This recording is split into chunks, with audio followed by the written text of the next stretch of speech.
his game maybe you would want to add to yours in the league?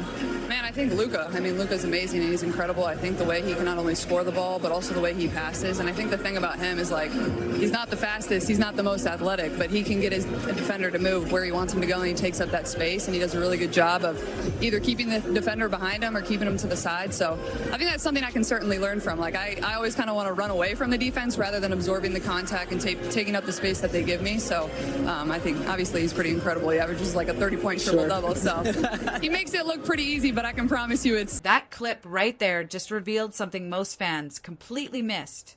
Caitlin Clark just publicly stated she wants to model her game after Luka Dončić. The same Luka Dončić her head coach Stephanie White went on national television and said makes his team worse when he plays. Let that sink in for a second. Your franchise player is telling you exactly who she wants to be, and it's the one player your coach thinks is a net negative. That's not a small disagreement about basketball philosophy. That's a fundamental clash that could define the next 5 years of Indiana Fever basketball. So here's what everyone needs to understand. Caitlin Clark and Stephanie White are two people that are most definitely going to be on the Indiana Fever next year. There's no way in hell that you fire Stephanie White before giving it a good go. There's no way in hell you do that, especially because there is absolutely on a personal level mutual respect from Caitlin Clark and Stephanie White. Caitlin Clark and Stephanie White, they are obviously player and coach for the Indiana Fever. Stephanie White and Caitlin Clark are two people that are most definitely going to be on the Indiana Fever next year. There is no way in hell that you fire Stephanie White before giving it a good go. There's no way in hell you do that, especially because there is absolutely, on a personal level, mutual respect from Caitlin Clark and Stephanie White. As well as that, I have no doubt about it that Caitlin Clark respects Stephanie White as coach. Right. As well as that, I have no doubt about it that Caitlin Clark respects Stephanie White as a coach. The relationship isn't broken. The foundation isn't cracked.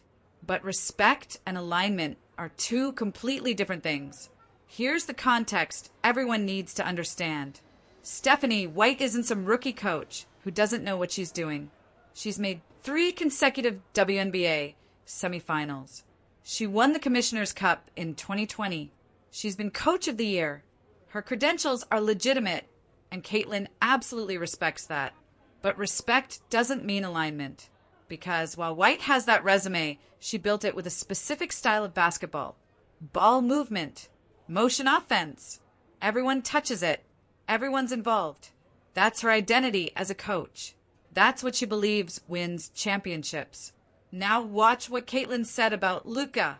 She specifically praised how he controls pace, how he absorbs contact instead of running away from defenders. It was right before Christmas. So it was right before Luka picked up that injury. The Mavs were flying. Or maybe, sorry, no, it was just after Christmas. So up until Luka got injured, the Mavs were flying. I think they were the 2nd seed or the 3rd seed in the West. They were near the top of the West anyway. They were doing really well. Him and Kyrie were killing it. And Luka was looking like he was playing at an MVP level. Absolutely incredible. And obviously he got injured. And Stephanie White on a broadcast said that the Dallas Mavericks were much better without Luka because more people score and more people touch the ball. And the ball moves better without Luka. Dictates where his defender goes. That's heliocentric basketball.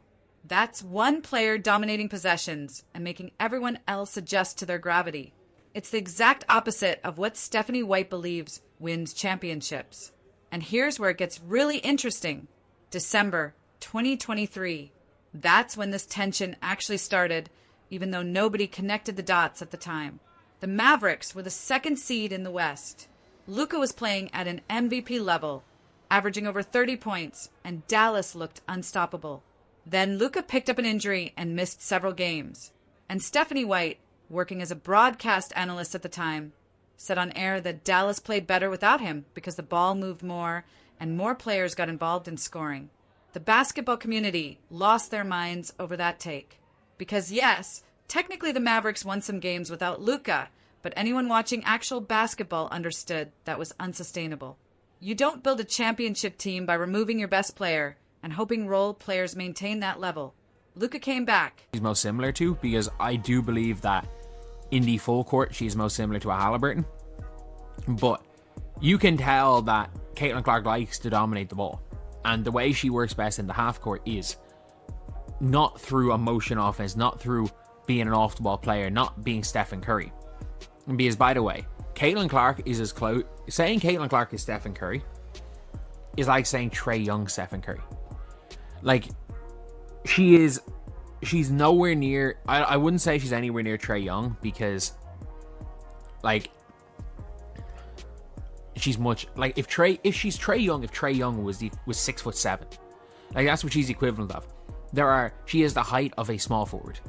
Like, if Trae Young was 6'7", but if Trae Young was 6'7", we'd be talking about maybe like the best player in the world. So, yeah, maybe she's taller than Trae Young as is. But if you guys didn't hear today, Dallas made the NBA Finals that season, and White's comment aged like milk left out in the sun. But here's why this matters for Indiana. That wasn't just a bad take. That was a window into her coaching philosophy. She genuinely believes ball movement and balanced scoring beats individual dominance. And now she's coaching a player who wants to be Luka, a player who just told the world she wants to absorb contact, control pace, and make defenses bend to her will. That's not motion offense basketball. That's heliocentric offense at its purest form. And here's what makes this so complicated.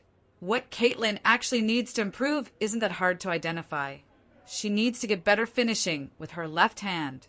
She needs to be more confident shooting going right, so defenses can't force her left every possession. And she needs to continue improving on defense, which she actually did make progress on last season. Those are incremental improvements. Those are the kind of adjustments that turn a rookie... Is the player that her coach specifically thinks is a net negative. The player her coach thinks is a net negative is like, yeah, I'm trying to be that player. Let's look at the comments. Try to get her to watch Shea tape. Is she more like Luka Dončić? Caitlin Clark is nothing like Stephen Curry. Like, not even remotely close to Stephen Curry. They don't play anything alike. Like, it's like saying... I'm trying to think of just a comparison to Stephen Curry. It's like saying Jimmer and Stephen Curry played anything alike. Jimmer just comes off screens and shoots from 30. Like, Steph Curry is this off-the-ball mover, came into the league as a 2-guard, is actually a point guard. Like, Caitlin Clark's like a Halliburton-type point guard. It's mad. She is nothing. She shoots from far. She's nothing like Stephen Curry. Two favorite players, respective leagues. Caitlin Clark and Doncic get more hate from keyboard warriors. I mean, Jimmy... ...the year into a legitimate MVP candidate. She was already close enough as a rookie that small refinements would put her over the top. She doesn't need wholesale changes to her game. But instead, coming into her second season, it felt like she tried to rebuild everything at once. She came in slower. Her finishing was inconsistent. She was missing open layups she would have made as a rookie. Her confidence shooting right was still shaky. And while her defense did improve, the offensive regression was noticeable even before the injuries hit. That's the Angel Reese problem all over again. Remember when Reese spent the entire offseason working on sidestep threes and hesitation dribbles, then came into the season still unable to make basic layups? You can't build Rome in a day. You work on layups first, then mid-range, then threes. Gradual progression over 5 years turns you into a perennial all-WNBA player. Trying to skip steps just means you're bad at everything instead of great at one thing. And that's exactly what happened to Caitlin in year 2. Now, let's talk about why the Luka comparison actually makes perfect sense. Somebody blocked me. Actually, I got hit in the Angel Reese block wave yesterday. For what reason, I don't know. I haven't tweeted about Angel Reese in months, other than dunking on people with Angel Reese in 2K. But yeah, I got hit by the block wave yesterday. But yeah, it is one of those things where people watching Shea tape. Caitlin Clark does not have the body control to be Shea. I mean that. She doesn't have... There is... For lack of a better word, like she doesn't have the shiftiness. Like Caitlin Clark, her athleticism is stop-start. The constant go, go, go, go, go. Like Caitlin is a relentless pace type player. She can play at a breakneck pace. She sprints. There's no player in the league that can do as many sprints as Caitlin Clark can. She's go, and she makes sure everyone has to go with her. And if you run with her, she will get you free. Shea is kind of slower, shiftier, can get to his spots, can move around in the half court. Caitlin Clark does not have the body control, and she's never going to have the body control. Like if we're talking WNBA to Shea, that's where you're looking at like your Pages of the world, your Courtney Williams is just a good mid-range. Neither one is the fastest or most athletic player on the court, but both manipulate defenders with pace changes. Both use their body to create space. Both see passing windows that don't exist for normal players. Caitlin even said it herself in that interview. She runs away from contact when she should be absorbing it and taking up space like Luka does. That's self-awareness. She knows what she needs to work on. And here's the thing about the Luka model. It doesn't require elite athleticism. It requires basketball IQ, court vision, the ability to control pace, and the size to absorb contact. Caitlin has 3 of those for already. She just needs to get more comfortable using her body instead of trying to run around defenders. That's a coachable adjustment. That's something she can develop over one off-season if the system supports it. So let's bring this full circle and talk about what this actually means for the Indiana Fever moving forward. Because this isn't just about one interview or one off-season or one philosophical disagreement. This is about whether the coach and the franchise player are actually aligned on what kind of team they're trying to build. Stephanie... Paige is probably your best example of it. But imagine if Shea never, instead of focusing on mid, never shot the 3 or never went to the basket. That's what Paige Beckers is. And was mediocre, below average on defense. Paige is Timu Shea. But in terms of how they play, absolutely. Again, Caitlin is... if Caitlin can become a Luka type player in the half court, I don't think she will. Luka's too big and strong, finishes too well at the basket. And I still think that Caitlin, her peak is I don't think Caitlin's ever going to be the best half-court player in the WNBA. I don't think that's a thing that's going to happen.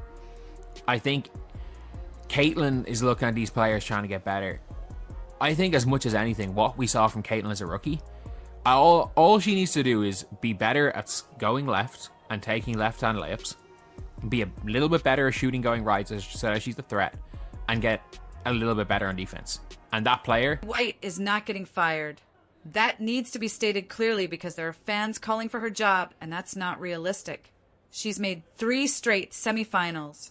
She won the Commissioner's Cup. She's a proven winner with a track record of success. The organization respects her. Caitlin respects her. And there's genuine mutual respect between them on a personal level. You don't blow that up after one disappointing season, especially when injuries played a major role. But mutual respect doesn't solve philosophical differences. White believes in motion offense, ball movement, and balanced scoring. She thinks teams win when everyone's involved and the ball doesn't stick. That's not wrong. Plenty of championship teams have won that way. The problem is that philosophy doesn't maximize what makes Caitlin Clark special. Caitlin is at her best when she has the ball, when she's controlling pace, when defenses have to make decisions based on what she might do. She's not Steph Curry running off screens. She's not a system player who thrives in motion offense. She's a heliocentric engine who makes everyone better by warping defensive attention. That's the Luka model. That's what she said she wants to be. With the right players around her, is the best player in the world. I think she was close. Was close enough as a rookie to be the best player in the world that you don't need wholesale changes to her game, which I think she tried to make coming into her second season. And it was the biggest problem when I remember talking about the Angel Reese workouts. I was like, the problem I felt with the Angel Reese workouts was that she was trying to build Rome in a day, and she came into last season still unable to score layups. She was spamming this dribble hezzy sidestep bullshit, and she couldn't make layups. I'm like, so you're shooting this sidestep thing at a 25% rate. You spend the whole offseason working at it, but you still can't make layups. I'm like, work on the layups, work on getting that shot up. then progress it out to mid, then progress out to 3, and it's like gradual improvements. Rome's not built in a day, and by year 5 you're then looking at Angel Reese, a perennial All-W player. Whereas last year, in fairness, I did think there was, before she got injured, I thought... And here's the thing about heliocentric offense. It works when you have a player good enough to carry that load. Luka took Dallas to the finals. Trae Young dragged Atlanta to the conference finals. James Harden in Houston won MVPs running that system. It's not inferior basketball. It's just different basketball, and it requires a coach who believes in it. The question isn't whether Stephanie White is a good coach. She obviously is. The question is whether she's the right coach for this specific player at this specific moment in franchise history. Because if you have a generational talent who wants to play a certain way and your coach fundamentally disagrees with that approach, something's got to give eventually. Look at what happened last season. Caitlin came in trying to change too much at once. She was slower, less confident, missing shots she made as a rookie. Part of that was the natural adjustment to a second season. Part of that was injuries, disrupting rhythm. But part of that might have been trying to fit into a system that doesn't actually suit her strengths. If Caitlin had just worked on finishing left... I thought she was looking like an all-WNBA player. I really did. There was a spell of about 20 games where she was averaging like 17 or 15. Like, that was... Like, if she can do that consistently over the course of a full season instead of a half a season, she's an all-W player next season. But I do feel like Caitlin made the similar mistake of trying to build Rome in a day. And in the end, we saw it last year. Caitlin came in slower. Even before the injury, she came in slower. She still had no real ability to shoot right. Not even that she didn't have the ability, because I think she has the ability. She still didn't have the confidence in it. She got better on defense, but her finishing was all over the place. She didn't really know how to control her body. She was missing open layups all last year. Like, Caitlin was missing open layups. It was a weird one, as you could tell the same player was in there. Like, if Caitlin made open layups last year, she would average shooting right and defense, she would have been in the MVP conversation. Those incremental improvements on top of her rookie foundation would have been enough. Instead, it felt like there was pressure to become a different type of player. More movement, less dominance, fitting into the flow instead of controlling it. That's the White philosophy showing up. And maybe it works long term. Maybe 3 years from now, Caitlin becomes an elite off-ball player who thrives in motion offense, and Indiana wins championships that way. But that's not who she is right now. And it might not be who she ever becomes, because that's not her natural game. The Luka comment reveals what Caitlin actually thinks. She sees herself as a pace control, heliocentric guard who should be absorbing contact and dictating defensive positioning. She wants to be the player everything runs through, not a piece in a larger system. And she's probably right about that assessment of her own game. So what happens next season? Does White adjust her system to accommodate Caitlin's preferred style? Does Caitlin continue trying to adapt to White's philosophy? Or do they meet somewhere in the middle with a hybrid approach that doesn't fully satisfy either vision? Indiana can't afford to waste years of Caitlin's prime figuring this out. She's already proven she can be one of the best players in the league. The front office needs to decide whether they're building around her strengths or trying to mold her into something different. Because right now, the franchise player and the head coach are publicly stating they believe in opposite models of winning basketball. White said Luka makes teams worse. Caitlin said she wants to be Luka. That's not a small gap you bridge with a couple conversations. That's a fundamental disagreement about how basketball should be played at the highest level. And here's the uncomfortable truth. If this doesn't get resolved, if the tension continues, if Caitlin keeps feeling like she's playing in a system that limits her instead of unleashing her, she's got leverage. She's the face of the franchise. She's the reason attendance doubled. She's the player fans pay to watch. If she's unhappy in 3 years, she can force a trade or leave in free agency. That's the reality of modern professional sports. Stephanie White is a great coach, but great coaches sometimes aren't the right fit for specific players. Phil Jackson's triangle offense wouldn't have worked with James Harden. Mike D'Antoni 7 seconds or less wouldn't have worked with Tim Duncan. Coaching fit matters as much as coaching quality. So the question Indiana has to answer is this. Are they committed to building a heliocentric offense around Caitlin Clark's strengths? Or are they committed to Stephanie White's motion-based philosophy? Because trying to do both is how you end up with a player who's great at nothing instead of elite at one thing. Caitlin just told everyone publicly what kind of player she wants to be. She wants to be Luka. She wants to control pace, absorb contact, and make defenses adjust to her. The Fever need to decide if they're okay with that. And if they're not, they need to have that conversation now, not 3 years from now, when the relationship is broken and the window is closing.